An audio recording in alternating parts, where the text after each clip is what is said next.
বন্ধুপুর মাদ্রাসা অনেক দিনের মাদ্রাসা, বেশ কয়েক বছর ধরেই কম বেশি আমার আসা যাওয়া।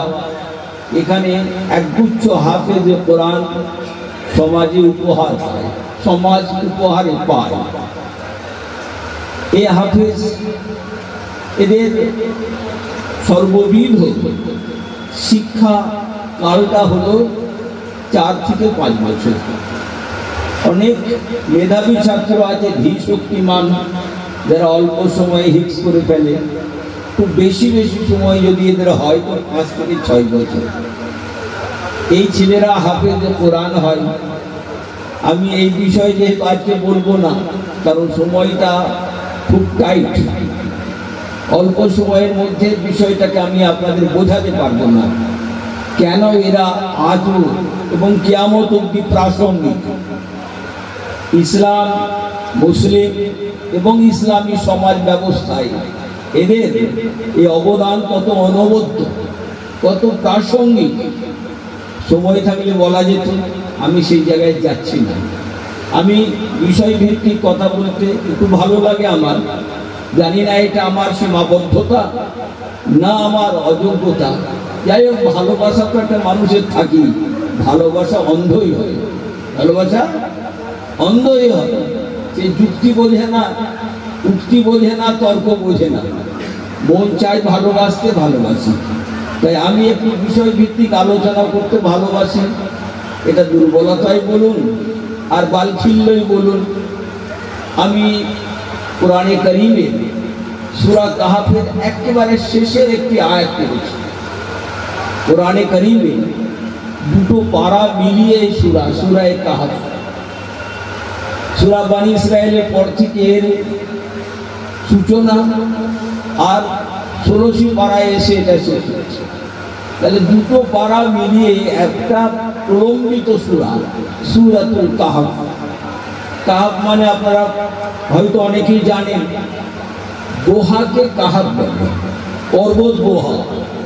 পাহাড়ের যে খোল, কোনো কোনো পাহাড়ে এরকম গুহা থাকে লম্বা, চতুর্দিকে ঘিরা, অথচ অন্ধকারাচ্ছন্ন, গুহাকে কাহাফ বলে। কোরআনে কারীমে ওই প্রসঙ্গে কয়েকজন সাত্বিক মানুষের উদাহরণ দেওয়া হয়েছে। যদি কেউ তার ইমানকে রক্ষা করতে চায়, সমাজকে সেই ইমানে প্রেরণা দিতে চায়, তার জন্য আল্লাহ পথ করে রাখেন, উপমা দিয়েছেন আসহাবে কাহফকে দিয়ে। প্রসঙ্গ সেটাও আমার নয়। আজকের আলোচনার প্রসঙ্গ হলো, আল্লাহ শেষ আয়াতে কি বললেন? লম্বা একটি সূরা, তার শেষ আয়াতে বললেন ফামান, ফা মানে হলো অতঃপর। একটা বক্তব্য রাখার পরে বলছেন এবারে শোনো, যদি কেউ এরকম হয়। এইরকম ক্ষেত্রে ফাটা ব্যবহার করা হয় আরবি শব্দে। ফামান কানা ইয়ারজু লিকা রাব্বিহি ফালিয়ামাল আমালান সালিহা। অতএব বা অতঃপর, যদি কেউ চায়, আশা করে, আকাঙ্ক্ষা রাখে তার প্রেমময় স্রষ্টা আল্লাহ রাব্বুল আলামিনের সঙ্গে সাক্ষাৎ করতে, তাহলে তার বিধান আর নিদান হলো এই, ফালিয়ামাল আমালান সালিহা, সে যেন নেক কাজ করে, সৎ আমল করে, সৎ ক্রিয়া করে। তার সঙ্গে আর একটা শব্দ জুড়ে দিলেন আল্লাহ, ওয়ালা ইউশরিক বিইবাদাতি রাব্বিহি আহাদা। এই যে সাধনা, আল্লাহর সঙ্গে আমি সাক্ষাৎ করতে ইচ্ছুক, আল্লাহর সঙ্গে আমি মোলাকাত করতে হৃদয় মন দিয়ে আগ্রহী, এবং আমার সমস্ত প্রেরণা ওই দিকে ধাবিত হচ্ছে, আমি আমার স্রষ্টার সঙ্গে সাক্ষাৎ করব, আমার জন্মদাতার সঙ্গে সাক্ষাৎ করব। জনমভর তার অবদান, অনুগ্রহ আমি বুক ভরে নিয়েছি, হৃদয় মন নিয়ে নিয়েছি, কিন্তু তার সঙ্গে দেখা আমার হয়নি। আমি দেখতে চাই তাকে, সেই স্রষ্টার অবয়ব জানতে চাই, সাক্ষাতে তার কাছে আমি দাঁড়াতে চাই, আমি আমার রব্বুল আলামিনের সান্নিধ্য চাই। তো আল্লাহ সেক্ষেত্রে বললেন, যারা এইরকম উৎসাহ উদ্দীপনা এবং আগ্রহ রাখো, তাদেরকে একটা কাজ করতে হবে। ফালিয়ামাল আমালান সালিহা, তারা যেন ভালো কাজ করে। ভালো কাজ কোন কাজ ভালো? আল্লাহ যাকে ভালো বলেছেন, আল্লাহ যা মানুষের জন্য ভালো বলে গণ্য করেছেন, সৃষ্টির জন্য ভালো বলে গণ্য করেছেন, স্রষ্টার মনোপুত বলে গণ্য করেছেন, তেমন কাজ ভালো কাজ। সেই কাজ করতে গিয়ে যেহেতু কখনো কখনো মানুষ দেখুন দারিদ্রের আশ্রয় নেয়, মানুষের মনে তো রিপু আছে, নফসানিয়াত আছে, যে ভালো কাজ করতে গিয়ে স্রষ্টার ইচ্ছে এবং আগ্রহকে প্রাধান্য দিতে গিয়ে কখনো কখনো নিজের রিপু তাড়নার বশবর্তী হয়ে নিজেকে খুশি করতে চায়। এটা যেন না হয়, তাহলে তার আল্লাহর সঙ্গে সাক্ষাৎ করার সমস্ত অভিলাষ পানি হয়ে যাবে, মাটি। আমি আপনাদের এ প্রসঙ্গে দুটো কথা বলি। আল্লাহ রাব্বুল আলামিন মানুষের মনে অনেক সাধু আকাঙ্ক্ষা রেখেছেন। অসাধু আকাঙ্ক্ষার দ্বারা আমরা যেমন চালিত হই, তা পূরণ করার জন্য অসাধু পথে ধাবিত হই, ঠিক তেমনি পাশাপাশি আল্লাহ তাআলা অনেক সাধু আকাঙ্ক্ষা এবং ইচ্ছা আমাদের মনে দেন। সেটা পূরণ করার রাস্তাও হবে সাধু রাস্তা, সৎ পথ, সেখানে মন্দের কোনো মিশ্রণ থাকবে না। আল্লাহ সেই জন্যই বললেন, এই পৃথিবীর সমস্ত কাজকাম যখন শেষ হয়ে যায়, সারা জীবন আল্লাহকে না দেখে আল্লাহর আরাধনা করলে, আল্লাহর উপরে বিশ্বাস স্থাপন করলে, তিনি এক অদ্বিতীয় লা শারীকা লাহু, এবং সমস্ত বন্দনা উপাসনা আরাধনা তারই জন্য নিয়োজিত হোক, কাজে তা করেও দেখা। মসজিদ আবাদ করলে, ঘর আবাদ করলে, বাল বাচ্চাদের সৎ শিক্ষা দিলে, পড়োশীদের সঙ্গে সদ আচরণ করলে, দেশ ও জাতির কল্যাণে কিছু সদর্থক ভূমিকা পালন করলে, এগুলো তো সব আল্লাহকে না দেখেই করতে। যে আল্লাহ তোমাকে সৃষ্টি করেছেন, যে আল্লাহ তোমাকে এত বোধ বুদ্ধি দিয়েছেন, কর্তব্য জ্ঞান দিয়েছেন, সে আল্লাহ রাব্বুল আলামিনকে দেখা হলো না। কিন্তু মানুষ তার স্রষ্টাকে দেখতে চাইবে না, সাক্ষাৎ দর্শন হবে না। এই সাক্ষাৎ দর্শন এবং সরাসরি চাক্ষুষ করার অভিলাষ পূর্ণ হবে ইহ জগতে নয়, মরার পরেই দেখা হবে। এই জগতে আল্লাহকে দেখা যায় না, আল্লাহকে অনুভবে আনতে হয়, আল্লাহকে সৃষ্টির মধ্য থেকে স্রষ্টার কল্পনা করতে হয়। তার কীর্তিকলাপের যে বিচ্ছুরণ এই পৃথিবীতে মানুষের মধ্যে, মানুষের কল্যাণে হচ্ছে অহর্নিশ, সেগুলোকে অনুমান করে আল্লাহকে জানতে হয়। আল্লাহর কিতাব পড়ে বিশ্বাস করতে হয়, আল্লাহর নবী সাল্লাল্লাহু আলাইহি ওয়াসাল্লামের পথ নির্দেশনাকে অনুসরণ করে সে আল্লাহকে বিশ্বাস করতে হয়। সেই বিশ্বাসে ভর করে আমরা আমাদের অভিযাত্রাকে আগিয়ে নিয়ে যাই। ক্রমে ক্রমে আমাদের সময় শেষ হয়ে আসে।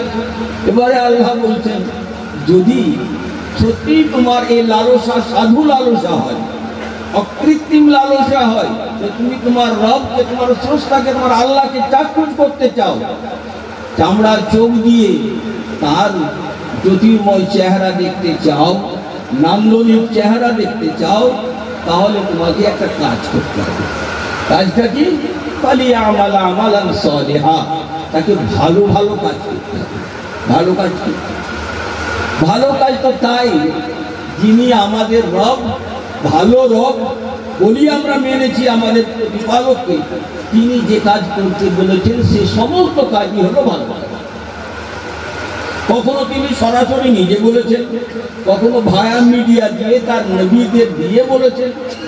তো আল্লাহ স্বয়ং প্রত্যক্ষভাবে যে কাজগুলো করতে বলেছেন, পরোক্ষে নবী সাল্লাল্লাহু আলাইহি ওয়াসাল্লামের মাধ্যমে যে কাজগুলো করতে আমাদের আদিষ্ট করেছেন, সেই সমস্ত কাজগুলো হলো ভালো কাজ। আল্লাহকে খুশি করার জন্য আল্লাহর ইবাদত বন্দেগী করা, এবং সেই সঙ্গে সঙ্গে মানুষের ইষ্ট সাধন হোক, মানুষের সেবা হোক, সৃষ্টির সেবা হোক, আল্লাহর প্রত্যেকটি মখলুকে পাশে আমি দাঁড়াতে পারি সুখে দুঃখে, এই সমস্ত কাজগুলো করার আদেশ আল্লাহ দিয়েছেন। এগুলো ভালো কাজ, কিন্তু ভালো কাজ যদি ভালো পন্থায় তাকে সংগঠন করা না যায়, তার সংগঠন যদি না করা যায়, তাহলে সে আর ভালো কাজ করে। ভালো কাজ করলাম খারাপ পথ প্রক্রিয়ায়, তাহলে ভালো কাজটা বন্ধ হয়ে গেল। ভালো কাজটা যদি ভালো পথে আমরা করি, ভালো নিয়ম মেনে করি, তাহলে সেই কাজটা করাটা সার্থক হবে, কাজে লাগবে। যেমন ধরুন আল্লাহ তাআলা আমাদের বলেছেন তোমরা এই করো, একেবারে সাদা মাটা সরল কথাই বলি, আল্লাহ বলেছেন নামাজ পড়ো। কি ভাই, হ্যাঁ কেনা বলুন না? ঈমান আনার পরে সর্বশ্রেষ্ঠ ইবাদত হলো আল্লাহর চরণ তলে নিজের এই উন্নত ললাটটা নিবেদন করা, সেটাই তো চিন্তা। কি বলেন? আল্লাহর মুহূর্তের সামনে নিজেকে এত ক্ষীণ, এত বিলীন, এত হীন মনে হয় তার চরণ তলে আমার এই ললাটটাকে নিবেদন করা। এই যে প্রণোদিত হয়ে আল্লাহর কাছে সিজদা করা, এই নামই তো হলো নামাজ। বলেন না? নামাজের অনেকগুলো অনুষ্ঠান আছে, কিন্তু সর্বশেষে যে অনুষ্ঠান করি সেটাই তো সিজদা। এটাই তো সবচেয়ে কাম্য, নিজেকে হীন বিলীন করে দিয়ে আল্লাহর চরণ তলে। সেই সিজদা যদি আল্লাহ রাসূল সাল্লাল্লাহু আলাইহি ওয়াসাল্লামের প্রদর্শিত পথে অনুষ্ঠিত না হয়, অন্য কোনো বাসনায় কিংবা অন্য কোনো কামনায় হয়, যে লোকে দেখে আমাকে নামাজি বলবে, আমাকে বড় মুসল্লি বলবে, আল্লাহ নিবেদিত হিয়া নিবেদিত প্রাণ মনে করবে, লোকের খুশি চাওয়ার জন্যে, লোকের প্রশংসা পাওয়ার জন্যে যদি লালায়িত হয়ে আমি সিজদা করি, তাহলে এই ভালো কাজটা ভালো পথে হতে হতে কে খারাপ হয়ে যাবে? কতবার বুঝতে পারছেন? সেজন্যই আল্লাহ রাব্বুল আলামিন আমাদেরকে ইশারায় বলে দিলেন, ওয়ালা ইউশরিক বিইবাদাতি রাব্বিহি আহাদা। সেই লোক আল্লাহর সঙ্গে যে দেখা করতে চায়, আল্লাহর মোলাকাত প্রার্থী হয়, সেই লোক যেন ভালো কাজ করে। ভালো কাজ করতে গিয়ে শয়তান কিন্তু বারবার বাধা দেবে, বারবার হতে হবে, সেই ভালো কাজটা বন্ধ করে দিবে, সদিচ্ছার অভাব ঘটিয়ে দিয়ে, মিশ্রণ ঘটিয়ে দিয়ে, তখন লোককে দেখাবার, লোককে খুশি করার ইচ্ছে জাগবে। সেই জন্য আল্লাহ সতর্ক করে দিলেন, ওয়ালা ইউশরিক বিইবাদাতি রাব্বিহি আহাদ। হাদিস শরীফে আছে, যদি কোনো মানুষকে খুশি করার জন্য, মানুষের প্রশংসা প্রাপ্তির জন্য, মানুষ বাহবা করুক, হাততালি দিক, এই জন্যে, আমার পক্ষে লেখা হোক কাগজে এই জন্যে, ব্রডকাস্টিং হোক আমার জন্যে, এই লক্ষ্যে যদি কোনো ভালো কাজ করে আর মনে মনে সে আহ্লাদিত হয়েছে, জনমভর ভালো কাজ করে, হাসরের মাঠে মহাবিচারের দিনে আল্লাহর কাছে সে পুরস্কার পেতে চায়, আল্লাহর পক্ষ থেকে বলা হবে, যাদের খুশি করার জন্য করেছিলে তাদের কাছে তুমি নিরবচ্ছিন্ন ভাবে আমাকে খুশি করার জন্য করনি, আমি আল্লাহ সবচেয়ে ভালো জানি। তুমি সমাজকে খুশি করার জন্য, বন্দিত এবং প্রশংসিত হওয়ার জন্য করেছিলে, লোকে বাহবা দেবে, হাততালি দেবে, এই জন্য তুমি করেছিলে। অতএব এর প্রতিদান আমার কাছে প্রত্যাশা না করে যাদেরকে খুশি করার জন্য করেছিলে, অথবা যাকে খুশি করার জন্য করেছিলে, তাদের কাছে চলে যাও। সিরিক্ত হস্ত হয়ে গেল, আল্লাহর সঙ্গে মোলাকাত হবে না, আল্লাহর সঙ্গে সাক্ষাৎ হবে না, আল্লাহর রিজামন্দি এবং পুষ্টিও লাভ হবে না। তিন শ্রেণীর মানুষ এই ক্ষেত্রে সবচেয়ে বেশি ক্ষতিগ্রস্ত হবে। এক শ্রেণীর মানুষ আমাদের মতো আলেম ওলামা, হাফেজ কাজী, আল্লাহ তাআলা তাদেরকে কিয়ামতের মাঠে তুলবেন, তুলে বলবেন, বলো তো বান্দা, তোমাদের উপরে আমার অনুগ্রহ অনুরাজি কি ছিল, কি কি আমি তোমাদের দিয়েছিলাম। তখন আমার এক শ্রেণীর আলেম, আমি সবাইকে বলছি না, এক শ্রেণীর ধর্ম চর্চাকারী মানুষেরা বলবে, আল্লাহ তুমি আমাদের অসম্ভব মেধা দিয়েছে, প্রবল স্মৃতিশক্তি দিয়েছিল। যথাসাধ্য করে আমরা কোরআন শিখেছি, হাদিস শিখেছি, পণ্ডিত হয়েছি, সমাজকে বক্তৃতা দিয়ে সমৃদ্ধ করেছি, আলোর দিশা দেখিয়েছি, মানুষকে জ্ঞানচক্ষু উন্মোচন করে দিয়েছি, মানুষের কল্যাণ করেছি। আল্লাহ বলেন মিথ্যুক, মিথ্যাচারী, দুনিয়াতে মানুষকে ঠকাবে, আর এখানে আমাকেও ঠকাতে এসেছে। আমি তো অন্তর্যামী আল্লাহ, তোমার মনের গভীর গহনে কি চালিত হয়েছে তা আমার জানা আছে। তুমি তো এই জন্য বক্তৃতা করতে, লোকে তোমাকে পাগলি বলবে, অপ্রতিদ্বন্দ্বী লেকচারার বলবে, মানুষের কাছে সুখ্যাতি পাবার লালসায় কাজ করেছিলে। যাও, তোমার জন্য আমার কাছে কিছু অবদান নেই। যাদেরকে খুশি করার জন্য, যাদেরকে তুষ্ট করার জন্য বক্তৃতা করতে গিয়েছিলে, লেখাপড়া শিখাতে গিয়েছিলে, পাণ্ডিত্য দেখাতে গিয়েছিলে, তাদের কাছ থেকে প্রতিদান নেবে। ফেরেশতাকে বলা হবে যাও এদেরকে উপর করে মাথার ঝুঁকি ধরে টানতে টানতে নরকাগ্নিতে নিক্ষেপ করো। ঠিক তেমনি আর এক শ্রেণীর লোক যারা দ্বীন ও ঈমানের হেফাজতের জন্য, কালেমার হেফাজতের জন্য জিহাদ করেছেন, সেই মুজাহিদদের একজনকেও এরকম নমুনা স্বরূপ দেখানো হবে। আল্লাহ অবদান তোমার উপরে কি ছিল? আল্লাহ কি অসীম বাহুবল দিয়েছিলেন, কলিজার জোর দিয়েছিলেন, মনোবল চূড়ান্ত পর্যায়ে দিয়েছিলে। এবারে সিংহ ছুঁয়ে ফেলেছিলাম সেই মনোবলের তুঙ্গে যাওয়ার জন্য। আমি তোমার অনেক নিয়ামত ভোগ করেছি। আল্লাহ বলবেন ওই নিয়ামতের দ্বারা তুমি কি করেছিলে? কেন গো আল্লাহ? আমি তো রণাঙ্গনে গিয়ে বীর বিক্রমে ঝাঁপিয়ে পড়েছি, কত শত্রু নিধন করেছি, ইসলামের জয়ের জন্য অনেক কিছু করেছি, আমার জানটা করি, আমার এই অমূল্য জীবনকে উৎসর্গ করে দিয়েছি, আমি শহীদ হয়ে গেছি। আল্লাহ বলবেন কেন? এই কেনটাতে এসে আমরা টেকে যাব। এক শ্রেণীরা ওই রকম যোদ্ধা, ওই রকম শহীদ, তাদের মনে যেহেতু পাপ ছিল, অসাধু উদ্দেশ্য ছিল, লোকে আমাকে শহীদ বলবে, লোকে আমার জন্য শহীদ বেদি তৈরি করবে, ঠিক আমার শাহাদাতের দিবসে, শহীদ দিবসে আমাকে ফুলের মালা দিয়ে আমার বেদিতে স্মরণ করবে। এই বাহবা আর সুখ্যাতি প্রশংসা পাওয়ার জন্য আমি করেছি। আল্লাহ বলুন ঠিক আছে, লোকেরা বলে নিয়েছে, দুনিয়াতে অনেকবার তোমার তারিফ হয়েছে, প্রশংসা হয়েছে, আমার কাছে তোমার কোনো ঠাঁই নেই, আমার আশিস ভাজন হওয়ার তোমার কোনো জায়গা নেই, চলে যাবো। ফেরেশতাদের দিয়ে তাদেরকে এভাবে নিক্ষেপ করা হবে।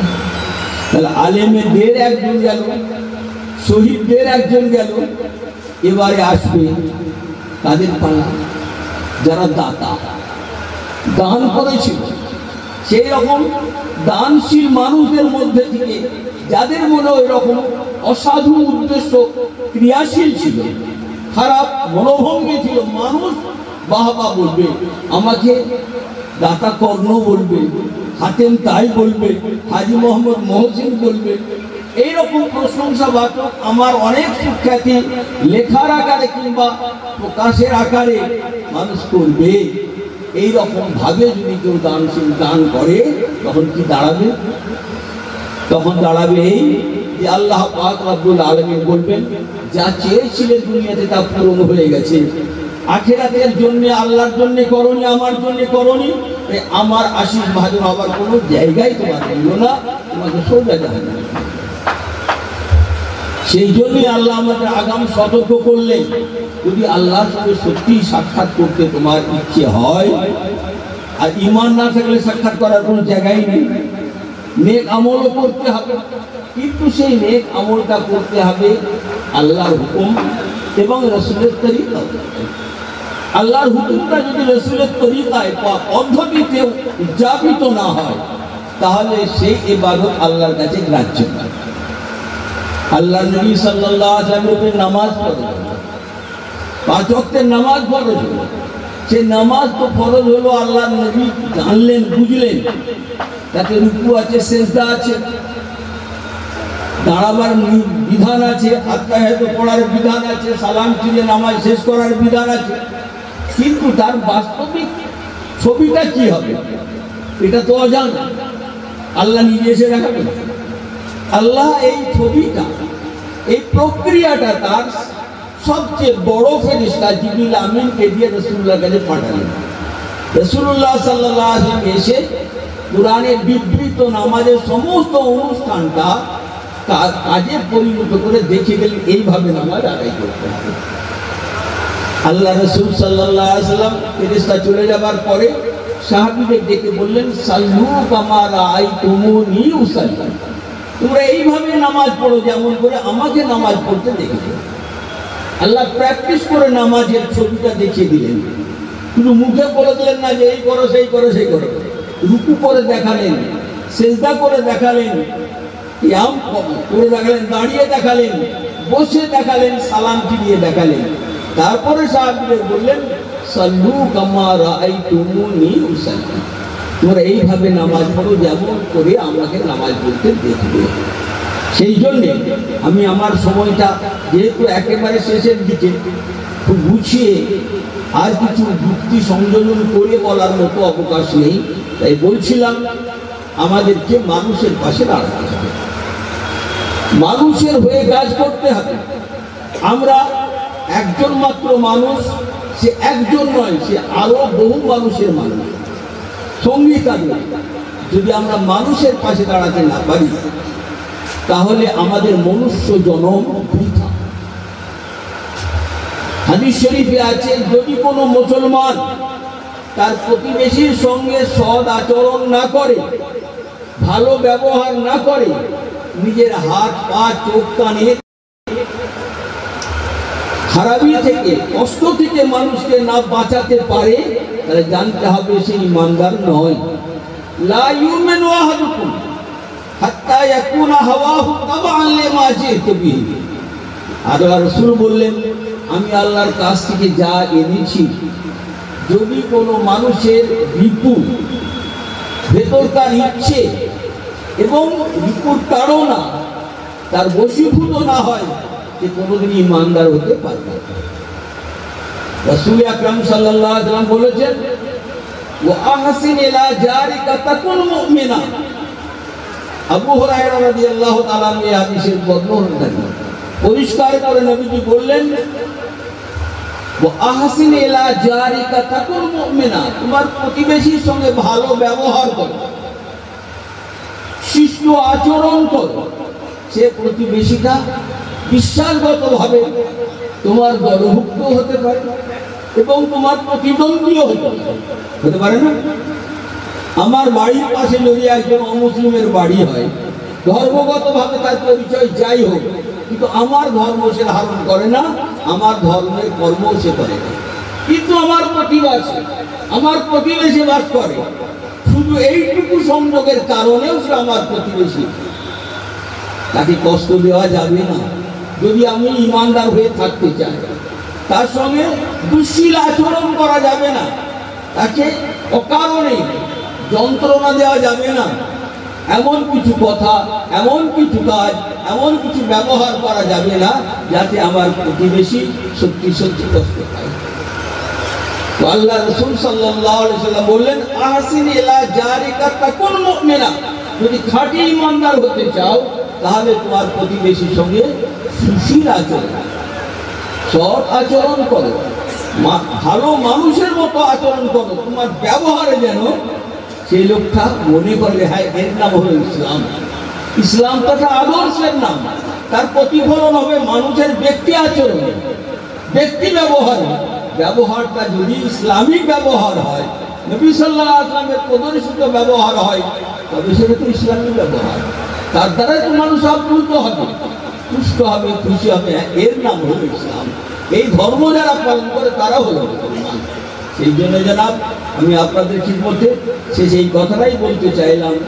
হযরত আবু হুরায়রা রাদিয়াল্লাহু তাআলা আনহু কে রাসূলুল্লাহ সাল্লাল্লাহু আলাইহি ওয়াসাল্লাম যে কথাগুলো বলেছিলেন, তার মধ্যে একটা অন্যতম কথা এটাই যে তোমার প্রতিবেশীর সঙ্গে তুমি ভালো ব্যবহার করো। আহসিন, আহসিন মানে হুসন মানে হলো ভালো, সৎ সৎ ব্যবহার করো, তবে তুমি খাঁটি মুসলমান হতে পারবে।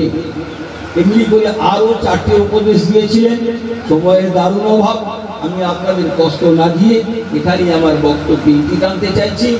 মাদ্রাসায় কোরআন হাফেজ হওয়া, কোরআনের হাফেজ করাই বলুন, আলেম করাই বলুন, একটাই লক্ষ্য, একটা মুসলমান খাঁটি মুসলমান হোক, সদাচারী মুসলমান হোক, আল্লাহ তাআলার প্রদর্শিত পথে, নবী করিম সাল্লাল্লাহু আলাইহি ওয়াসাল্লামের আচরিত পথে বা আচরণে সে বলিষ্ঠ হোক, পুষ্ট হোক, তার জীবনটা হোক সুন্দর, কোরআন ও সুন্নাহ ভিত্তিক।